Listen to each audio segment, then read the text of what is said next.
نحمده ونصلي على رسوله الكريم أما بعد فأعوذ بالله من الشيطان الرجيم بسم الله الرحمن الرحيم ومن يتق الله يجعل له مخرجا ويرزقه من حيث لا يحتسب إلى آخر الآية সম্মানিত উপস্থিতি,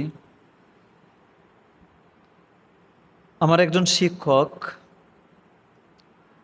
বরিশাল বরগুনা, ওনার বাড়ি মাওলানা আব্দুল মুমিন খান।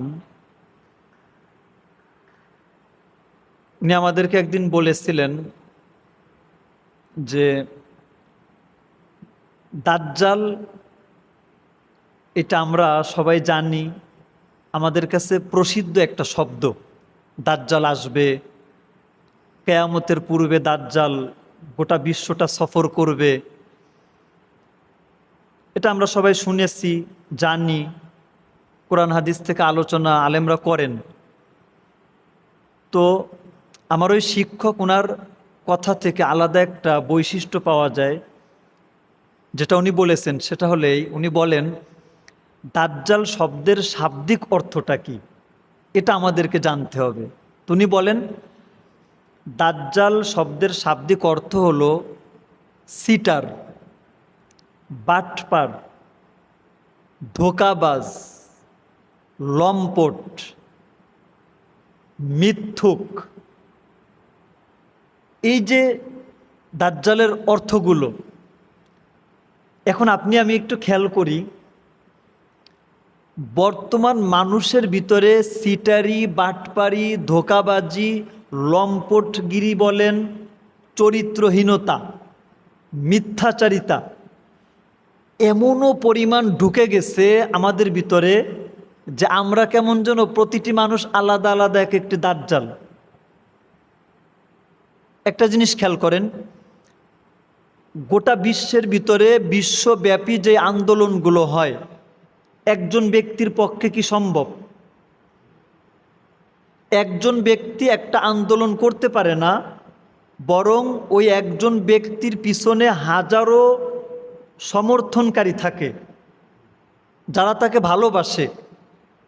ঠিক দাজ্জাল আবির্ভাবের আগে দাজ্জালের সপক্ষে এরকম হাজারো মানুষ থাকবে যাদের চাল চলন, যাদের আচার উচ্চারণ, যাদের চরিত্র ঠিক ওই দাজ্জালের মতো হবে। তাহলে এখন দেখেন, মাওলানা আব্দুল মুমিন খান দামাত বারাকাতুহুম, যিনি আমার শিক্ষক, উনি যে কথাগুলো বলেছেন যে দাজ্জাল অর্থ হলো সিটার, বাটপার, ধোঁকাবাজ, প্রতারক, মিথ্যুক। তো এই দৃষ্টিকোণ থেকে দেখা যায় বর্তমান দাজ্জাল বের হওয়ার আগে দাজ্জালের যে কার্যকলাপ ওগুলো মানুষের ভিতরে কিন্তু বাস্তবায়িত হচ্ছে। সেজন্য দাজ্জাল কখন বের হবে, কিভাবে বের হবে, ইত্যাদি ইত্যাদি লম্বা আলোচনা আছে। আমি লম্বা আলোচনায় যাব না, কিন্তু আমি হাতে কলমে আমি ইনশাল্লাহ দাজ্জাল বের হয়ে গেলে আমরা কিভাবে বাঁচতে পারি, এরকম বাঁচার জন্য 9টি বিষয়, যেগুলো রাসূল করিম সাল্লাল্লাহু আলাইহি ওয়াসাল্লাম বিভিন্ন সময় সাহাবীদের সম্মুখে আলোচনা করেছেন। এই 9টি বিষয় আমি ইনশাল্লাহ আপনাদের সম্মুখে হাতে কলমে ইনশাল্লাহ তুলে ধরব। তো দাজ্জালের ফিতনা থেকে মুক্তির উপায়, নাম্বার 1, মুখোমুখি অবস্থান থেকে দূরে থাকা। সরাসরি দাজ্জালের আবির্ভাবের পরে তার সামনে যাওয়া যাবে না। কেন? ইমরান ইবনে হুসাইন রাদিয়াল্লাহু তাআলা আনহু থেকে বর্ণিত, নবী করিম সাল্লাল্লাহু আলাইহি ওয়াসাল্লাম ইরশাদ করেছেন, দাজ্জালের আগমন সংবাদ পেলে তোমরা দূরে পালিয়ে যেও, কারণ মুমিন ভেবে অনেক মানুষ তার মুখোমুখি হবে, কিন্তু অলৌকিক কর্মকাণ্ড দেখে অসহায়ের মতো তাকে অনুসরণ করে বসবে। নাউজুবিল্লাহ। আপনি যদি মনে করেন আমি অনেক পাকা মুমিন, আমি দাজ্জালকে দেখার পরে দাজ্জালের ধোকায় পড়ব না, তাহলে ভুল। কেন? রাসূল করিম সাল্লাল্লাহু আলাইহি ওয়াসাল্লাম বলেছেন যে অনেক মুমিন এটা মনে করে যখন যাবে, তার ধোঁকা, তার যে চক্রান্ত, তার যেই জালিয়াতি, এগুলো দেখে মানুষ ওর ভক্ত হয়ে যাবে। তো মুসনাদে আহমদ ৯,৮৮৮ নম্বর হাদিস, অর্থাৎ সবসময় দূরে অবস্থান করতে হবে, নিজেকে সাহসী ভেবে কাছে যাওয়ার দুঃসাহস করা যাবে না। উম্মে শারিক রাদিয়াল্লাহু তাআলা আনহা থেকে বর্ণিত, নবী করিম সাল্লাল্লাহু আলাইহি ওয়াসাল্লাম বলেন, দাজ্জালের ভয়ে মানুষ সুদূর পাহাড়ে গিয়ে আশ্রয় নেবে, আশ্রয় গ্রহণ করবে। তো আমাদেরও উচিত, যদি আমাদের জীবদ্দশায় আমরা দাজ্জালের আবির্ভাবের সংবাদ পাই, তাহলে আমরা দাজ্জাল থেকে অনেক অনেক দূরে থাকব। মুসলিম শরীফ ৭,৫৮০ নম্বর হাদিস। সুতরাং দাজ্জালের সময় ইমাম মাহদি থাকবেন, দামেশকে তিনি মুসলমানদের নিয়ে দাজ্জালের বিরুদ্ধে যুদ্ধের প্রস্তুতি নিতে থাকবেন। সেজন্য এই প্রথম যে উপায় দাজ্জাল থেকে বাঁচার, দাজ্জালের মুখোমুখি না হওয়া, এটা আমাদের মনে রাখতে হবে। দ্বিতীয় উপায়, মহান আল্লাহর কাছে আশ্রয় প্রার্থনা করা। আবু উমামা বাহিলি রাদিয়াল্লাহু তাআলা আনহু থেকে বর্ণিত, নবী করিম সাল্লাল্লাহু আলাইহি ওয়াসাল্লাম ইরশাদ করেন, যে ব্যক্তি দাজ্জালের আগুনে নিক্ষেপিত হয় সেজন্য আল্লাহর আশ্রয় প্রার্থনা করে। আপনারা শুনেছেন, হাদিসে বর্ণিত আছে, দাজ্জাল যখন বের হবে তার সাথে একটা জান্নাত এবং একটা জাহান্নাম থাকবে। মূলত তার জান্নাতটা হলো জাহান্নাম, আর জাহান্নামটা হলো জান্নাত। তার সাথে যে আগুন থাকবে, যেটাকে জাহান্নাম মনে করা হবে, মূলত এটাই জান্নাত। আর তার সাথে যে জান্নাত থাকবে, যেটাকে জান্নাত মনে করা হবে, মূলত ওইটাই জাহান্নাম। সেজন্য আল্লাহ তাআলার কাছে আশ্রয় প্রার্থনা করা। ৩ নম্বর উপায় দাজ্জাল থেকে বাঁচার, আল্লাহর সিফাতি নামসমূহ মুখস্থ করা।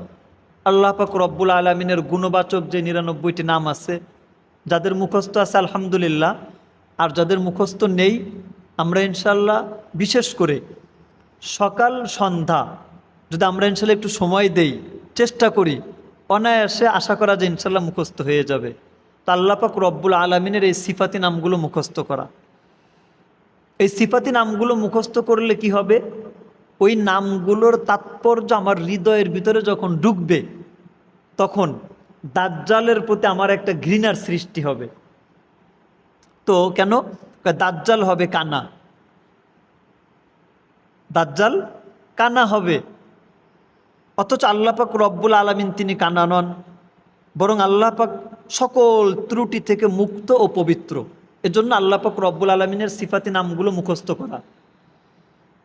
দাজ্জাল থেকে বাঁচার ৪ নম্বর উপায়, আবু দারদা রাদিয়াল্লাহু তাআলা আনহু থেকে বর্ণিত, নবী করিম সাল্লাল্লাহু আলাইহি ওয়াসাল্লাম বলেন, যে ব্যক্তি সূরা কাহাফ এর প্রথম 10 আয়াত মুখস্থ করে নিল, সে দাজ্জাল থেকে রক্ষা পেয়ে গেল। সূরা কাহাফ, এই সূরার শুরুর দিকের 10টা আয়াত যদি কেউ মুখস্থ করে নেয়, সে দাজ্জালের ফিতনা থেকে বেঁচে গেল। মুসলিম 1919 নম্বর হাদিস। তেজন্য আমরা ইনশাল্লাহ সূরা কাহাফ এর শুরুর যে 10টি আয়াত, এই 10টি আয়াত যারা পারি ইনশাল্লাহ মুখস্থ করে নেব। তো দাজ্জাল থেকে বাঁচার যতগুলো উপায় আছে, এটা অনেক সহজ একটা উপায়, যে এই সূরার শুরুর দিকের আয়াতগুলো আমি মুখস্থ করে নিলাম, এর বদৌলতে আল্লাহ পাক রব্বুল আলামিন আমাকে দাজ্জালের ফিতনা থেকে কি করবেন? হেফাজত করবেন।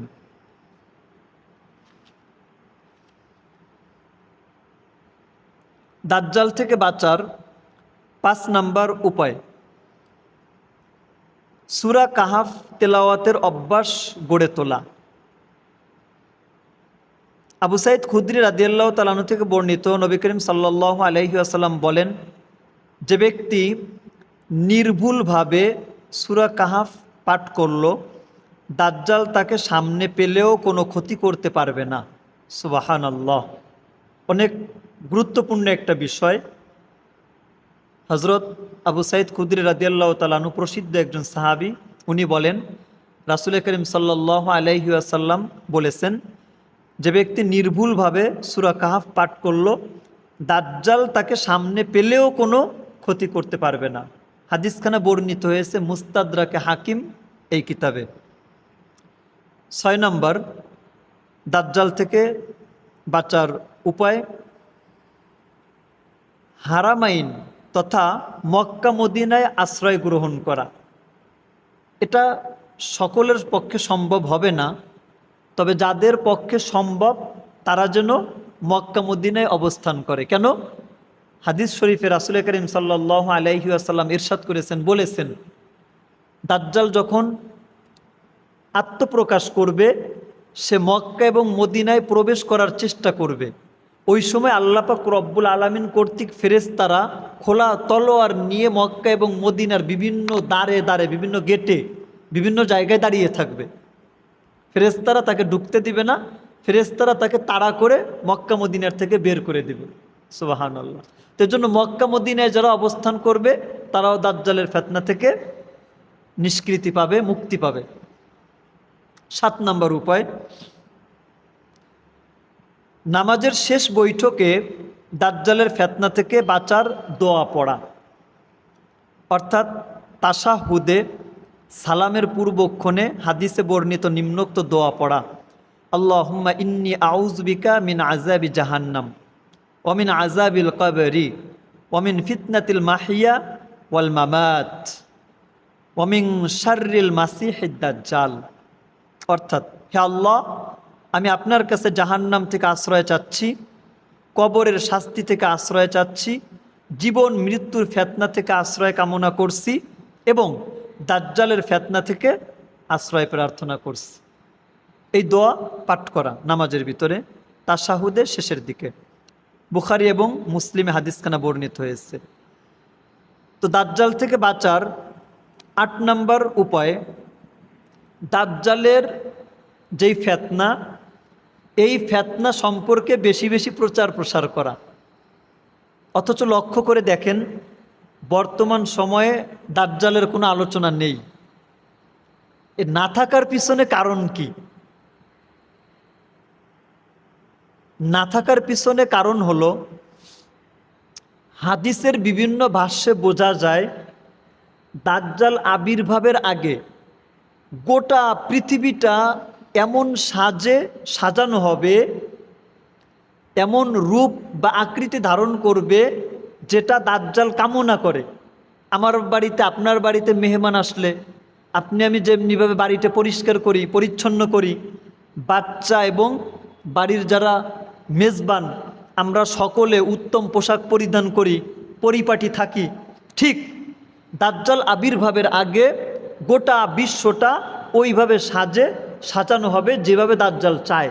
তো দাজ্জাল তো চায় সমস্ত মানুষ যেন জাহান্নামে চলে যায়, তাহলে গোটা পৃথিবীটা জাহান্নামের পরিবেশের দ্বারা সেরকম সাজানো হবে। এখন এই যে পূর্বাভাস যেটা, ওটা যেহেতু প্রকাশ পাবে, এজন্য দাজ্জাল যেভাবে চাইতেছে ওভাবে পৃথিবীটা সাজানো হচ্ছে, যার কারণে আলোচনা উঠে গেছে। সেজন্য দাজ্জালের ফিতনাটি বেশি বেশি প্রচার করা। সাদ বিন জুসামা রাদিয়াল্লাহু তাআলা আনহু থেকে বর্ণিত, হযরত সাদ বিন জুসামা রাদিয়াল্লাহু তাআলা আনহু থেকে বর্ণিত, নবী করিম সাল্লাল্লাহু আলাইহি ওয়াসাল্লাম বলেন, দাজ্জাল ততক্ষণ বের হবে না যতক্ষণ না মানুষ তার আলোচনাকে ভুলে যাবে। বিষয়টা অনেক তাৎপর্যপূর্ণ।